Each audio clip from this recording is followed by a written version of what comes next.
നിത്യയൗവനം എന്നുള്ളത് നമ്മളുടെ എല്ലാവരുടെയും ഒരാഗ്രഹമാണ്. ഇത് സങ്കല്പമാണോ അതോ സത്യമാണോ? തീർച്ചയായിട്ടും നമ്മൾ പരിശ്രമിച്ചാൽ ലഭിക്കാത്ത ഒന്നും ഈ ഭൂമിയിലില്ല. പുരാണങ്ങളിലെല്ലാം പറയുന്ന പോലെ നിത്യയൗവനം നിലനിർത്തുന്നതിന് വേണ്ടി 2 യോഗാഭ്യാസങ്ങളാണ് ഇന്ന് ഞാൻ നിങ്ങളെ പരിചയപ്പെടുത്തുന്നത്. ആരോഗ്യമുള്ള ശരീരത്തിലെ നിത്യയൗവനം നിലനിൽക്കൂ. അതിനുവേണ്ടി ചിട്ടയോടെ പരിശ്രമിക്കൂ. തീർച്ചയായിട്ടും നമ്മൾക്ക് ഒരു പരിധിവരെ എല്ലാം നേടിയെടുക്കാൻ സാധിക്കും. നോക്കാം. 2 യോഗാഭ്യാസങ്ങളാണ് ഇവിടെ ചെയ്യുന്നത്. ഒന്ന് ദോലാസനവും മറ്റൊന്ന് ധനുരാസനവും. ഈ രണ്ടും ചെയ്യുന്നവർ പ്രത്യേകം ശ്രദ്ധിക്കേണ്ട കാര്യങ്ങളുണ്ട്. ഒന്ന് ഗർഭിണികൾ, അതുപോലെ ഉയർന്ന രക്തസമ്മർദ്ദമുള്ളവർ, അടുത്ത കാലത്ത് വയറിന് ഓപ്പറേഷൻ ചെയ്തവർ, ഹെർണിയ തുടങ്ങിയ അസുഖങ്ങളുള്ളവരൊന്നും ഇത് ചെയ്യാൻ ശ്രമിക്കരുത്. നോക്കാം. ആദ്യം നമുക്ക് ദോലാസനം ചെയ്യാം. അതിനായി നീണ്ടു നിവർന്ന് കിടക്കാം. കൈകൾ രണ്ടും ഇത് ഫ്രണ്ടിലോട്ടാണ് കൊണ്ട് ഇത്തിരി അകത്തി പിടിക്കാൻ ശ്രമിക്കുക.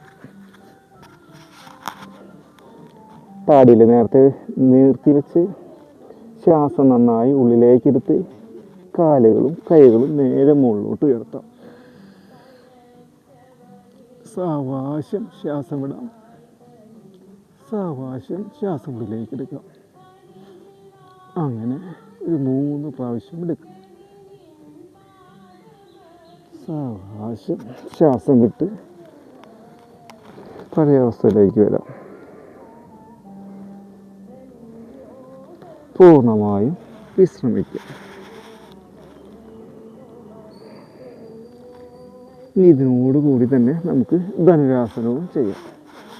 അതിനായി താടിയിൽ നിവർത്തി വയ്ക്കുക. കൈകൾ രണ്ടും നേരെ ബേക്കിലോട്ട് മലർത്തി വയ്ക്കാം. ഇനി കൈകൾ രണ്ടും കാലിന്മേൽ പിടിച്ച് സാവകാശം ശ്വാസം ഉള്ളിലേക്കെടുത്ത് മുകളിലേക്ക് വരാം. കാലുകൾ രണ്ടും ബാക്കിലോട്ട് വലിക്കാൻ ശ്രമിക്കുക. ദൃഷ്ടി നേരെ നോക്കാം. അങ്ങനെ ഒരു 3 പ്രാവശ്യം ശ്വാസം ഉള്ളിലേക്ക് എടുക്കാം, പുറത്തേക്ക് വിടാം.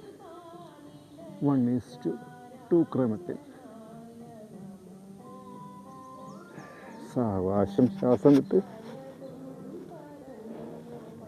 പഴയ അവസ്ഥയിലേക്ക് വരാം. ഒരു സൈഡിലേക്ക്